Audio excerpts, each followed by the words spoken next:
Hi dears, welcome back. ഇന്ന് ഞാൻ വന്നിരിക്കുന്നത് ബിസ്ക്കറ്റിൻ്റെ റെസിപ്പി ആയിട്ടാണ്.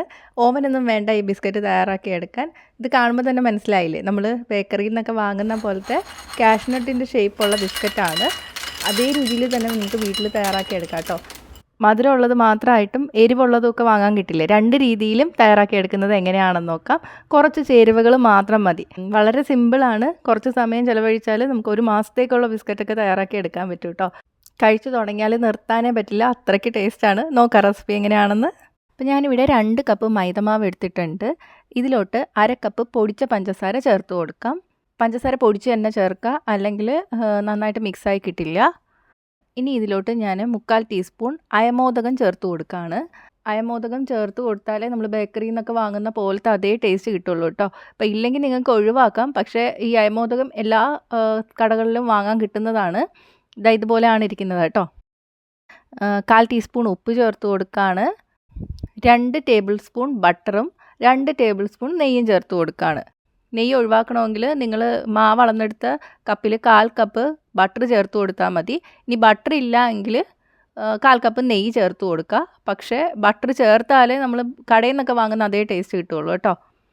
ബട്ടർ ചേർക്കുമ്പോൾ റൂം ടെമ്പറേച്ചറിലുള്ള ബട്ടറാണ് എടുത്തിരിക്കുന്നത്. ഫ്രിഡ്ജിൽ നിന്ന് ഒരു മണിക്കൂർ മുന്നേ എങ്കിലും എടുത്ത് പുറത്ത് വയ്ക്കുക. അപ്പോൾ നല്ല സോഫ്റ്റായി കിട്ടും. ഇനി ഇതെല്ലാം കൂടി നമുക്ക് മിക്സ് ചെയ്തെടുക്കാം. കൈ കൊണ്ട് എല്ലാ ഭാഗത്തും ആകുന്ന രീതിയിലൊന്ന് മിക്സ് ചെയ്തെടുക്കുക. ഇനി ഇതിലോട്ട് നമുക്ക് ഇളം ചൂടുള്ള പാലൊഴിച്ചിട്ട് കുഴച്ചെടുക്കാം. നല്ല ചൂട് വേണ്ട, കൈ കൊണ്ട് കുഴയ്ക്കാൻ പറ്റുന്ന ചൂടിലുള്ള പാലൊഴിച്ചിട്ട് കുഴച്ചെടുക്കാം. വെള്ളം ചേർക്കരുത്. അപ്പോൾ അതാ കുഴച്ചെടുത്തിട്ടുണ്ട്. നമ്മൾ ബട്ടറും നെയ്യൊക്കെ ചേർത്തുകൊണ്ട് കയ്യിൽ ഒട്ടിപ്പിടിക്കുകയൊന്നുമില്ല. നന്നായി കുഴച്ചെടുക്കുക. ഇനി നമ്മൾ മാറ്റി വയ്ക്കുകയൊന്നും വേണ്ട, ഇപ്പം തന്നെ നമുക്ക് പരത്തിയെടുക്കാം. ഇതൊന്നിച്ച് പരത്താൻ പറ്റില്ല. ഞാൻ ഈ മാവ് 2ആയിട്ട് പകുത്തിട്ട് പരത്തിയെടുക്കാൻ പോവാണ്. ചപ്പാത്തി പരത്തുന്നതിൽ കുറച്ച് കട്ടിക്ക് പരത്തിയെടുക്കണം. നമ്മൾ തട്ട് ദോശയൊക്കെ ഇല്ലേ, കുറച്ച് കട്ടിയുള്ള ദോശ, അതേ കനത്തിൽ വേണം നമ്മൾ പരത്തിയെടുക്കാൻ. നല്ല നൈസായി പോകാൻ പാടില്ല. ഒരട്ടി അതിൻ്റെയൊക്കെ തിക്നെസ്സിൽ പരത്തിയെടുക്കാം. കണ്ടോ, ഇത്ര വലുപ്പത്തിൽ പരത്തിയെടുക്കുക. അപ്പോഴേ ആ കാഷ്നട്ടിൻ്റെ പോലെ തോന്നത്തുള്ളൂ. ഇനി നമുക്ക് കാഷ്നട്ടിൻ്റെയൊക്കെ ഷേപ്പിൽ കട്ട് ചെയ്തെടുക്കണം. അതിന് വേണ്ടിയിട്ട് നമ്മൾ ഇത് മരുന്നൊക്കെ വാങ്ങുമ്പോൾ കിട്ടുന്ന അളവ് അടപ്പുണ്ടല്ലോ, അതെടുത്തിട്ട് ഇതുപോലെ വെച്ചിട്ട് കട്ട് ചെയ്തെടുക്കാം.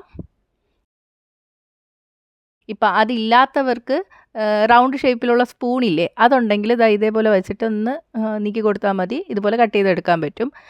മരുന്ന് കുപ്പിയുടെ അടപ്പിനേക്കാളും എനിക്ക് ഈ റൗണ്ട് ഷേപ്പുള്ള സ്പൂൺ വെച്ച് കട്ട് ചെയ്തെടുക്കുമ്പോഴാണ് കറക്റ്റ് ഷേപ്പായിട്ട് കിട്ടുന്നതായിട്ട് തോന്നിയിട്ടുള്ളത്.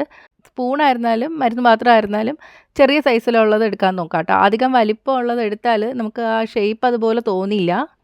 ഇതുപോലെ എല്ലാം ഒന്ന് കട്ട് ചെയ്തെടുക്കുക. കണ്ടോ, അതിൻ്റെ തിക്നെസ് കണ്ടോ. അപ്പോൾ ഇതേ കനത്തിൽ വേണം നിങ്ങൾ പരത്തിയെടുക്കാൻ വേണ്ടിയിട്ട്. ഇപ്പോൾ കുട്ടികളൊക്കെ ഉണ്ടെങ്കിൽ അവർക്ക് ഇതുപോലെ കട്ട് ചെയ്തെടുക്കാനൊക്കെ എളുപ്പമായിരിക്കും. അപ്പോൾ അവരെ വേണമെങ്കിൽ ഹെൽപ്പിന് വിളിച്ചാൽ മതി. അപ്പോൾ ഇതാ എല്ലാം കട്ട് ചെയ്തെടുത്തിട്ടുണ്ട്. നമ്മളെല്ലാം കട്ട് ചെയ്ത് മാറ്റി വെച്ചിട്ട് വേണം വറുത്തെടുക്കാൻ കേട്ടോ. ഇത് പെട്ടെന്ന് തന്നെ വറുത്തെടുക്കാൻ പറ്റും, അധികം സമയമൊന്നും വേണ്ട. ഇനി ഞാനൊരു പാനിലോട്ട് സൺഫ്ലവർ ഓയിൽ ഒഴിച്ചു കൊടുത്തിട്ടുണ്ട്. എണ്ണ നല്ല ചൂടായിട്ട് വരണം. എണ്ണ ചൂടായിട്ട് വരുമ്പോൾ തീ മീഡിയത്തിലോട്ട് ഇട്ട് കൊടുക്കുക. എണ്ണ ചൂടായിട്ടുണ്ടോ എന്ന് അറിയാൻ വേണ്ടിയിട്ട് ഒരു ചെറിയ പീസ് മാവ് അതിലോട്ട് ഇട്ട് കൊടുത്താൽ മതി കേട്ടോ. പെട്ടെന്ന് തന്നെ പൊങ്ങി മൊരിഞ്ഞു വരും. അപ്പോൾ അതാ എണ്ണ ചൂടായിട്ടുണ്ട്. ഇനി നമുക്കിതിലോട്ട് പെട്ടെന്ന് ഓരോ ബിസ്ക്കറ്റുകളായിട്ട് ഇട്ട് കൊടുക്കണം. അധികം സമയം എടുക്കില്ല, പെട്ടെന്ന് തന്നെ ഇട്ട് കൊടുക്കുക. അല്ലെങ്കിൽ ആദ്യം ഇട്ടത് പെട്ടെന്ന് മൊരിഞ്ഞു കിട്ടും. ഇതെല്ലാം ഇട്ട് കൊടുത്തിട്ടുണ്ട്. ഇനി ഇതുപോലെ ഒന്ന് ഇളക്കി കൊടുക്കുക. ഒരു ഗോൾഡൻ ബ്രൗൺ ആവുമ്പോഴേക്കും നമുക്ക് കോരി മാറ്റണം. അധികം ബ്രൗൺ നിറമായി പോകരുത് കേട്ടോ, എന്നാൽ കരിഞ്ഞു പോവും. നമ്മൾ ബിസ്ക്കറ്റ് കടയിൽ നിന്നൊക്കെ വാങ്ങുമ്പോൾ ഉള്ള കളറില്ലേ, ആ കളറാവുമ്പോൾ നമുക്ക് കോരി മാറ്റാം. ഇതുപോലെ തന്നെ എല്ലാം വറുത്തെടുക്കുക. അപ്പോൾ അതാ എല്ലാം വറുത്തെടുത്തിട്ടുണ്ട്. ഇത് ചൂട് മാറിയിട്ടില്ല കേട്ടോ. ഇനി ഇത് മധുരത്തിലുള്ളതാണ്. ഇനി ചില കടയിൽ നിന്നൊക്കെ വാങ്ങുമ്പോൾ നമുക്ക് എരിവും കുറച്ച് ഉപ്പും ഒക്കെ ഉള്ള ബിസ്ക്കറ്റായിരിക്കും വാങ്ങാൻ കിട്ടുന്നത്. അപ്പോൾ വലിയവർക്കൊക്കെ അതായിരിക്കും ഇഷ്ടം കൂടുതൽ. അപ്പോൾ അത് തയ്യാറാക്കാൻ വേണ്ടിയിട്ട് കുറച്ച് ബിസ്ക്കറ്റ് ഞാൻ ഒരു പാത്രത്തിലോട്ട് എടുത്തിട്ടുണ്ട്. ഇനി ഇതിലോട്ട് കുറച്ച് കാശ്മീരി മുളക് പൊടി ഇട്ട് കൊടുക്കാം. പിന്നെ കുറച്ച് ഉപ്പും കൂടെ വിതറി കൊടുക്കാം. കൂടുതലായി പോകരുത്, കുറച്ച് മതി. ഇനി ഒന്ന് മിക്സ് ചെയ്ത് കൊടുക്കുക. അതിനുശേഷം എരിവ് നോക്കുക. കുറച്ചും കൂടെ കൂടുതൽ വേണമെങ്കിൽ കുറച്ചും കൂടെ മുളക് പൊടി ഇട്ട് കൊടുത്താൽ മതി. അപ്പോൾ നമ്മുടെ എരിവുള്ള ബിസ്ക്കറ്റും തയ്യാറായിട്ടുണ്ട്. ഇത് ചൂട് മാറുന്നതിന് മുന്നേ തന്നെ ചെയ്യണം കേട്ടോ. അപ്പോൾ 2 തരത്തിലുള്ള ബിസ്ക്കറ്റും തയ്യാറായിട്ടുണ്ട്. ഇത് നല്ല ടേസ്റ്റാണ്. കടയിൽ നിന്ന് വാങ്ങുന്നതിനേക്കാളും ടേസ്റ്റ് എന്ന് തന്നെ പറയാം. നിങ്ങൾ ഒരിക്കൽ ഉണ്ടാക്കി കഴിച്ചാൽ പിന്നെ എപ്പോഴും എപ്പോഴും ഉണ്ടാക്കും കേട്ടോ. കുട്ടികൾക്കും വലിയവർക്കൊക്കെ ഒരുപാട് ഇഷ്ടമാവും. കുറച്ച് സമയം സ്പെൻഡ് ചെയ്താൽ നിങ്ങൾക്ക് 1 മാസത്തേക്കുള്ള ബിസ്ക്കറ്റ് വീട്ടിൽ തയ്യാറാക്കി എടുക്കാൻ പറ്റും.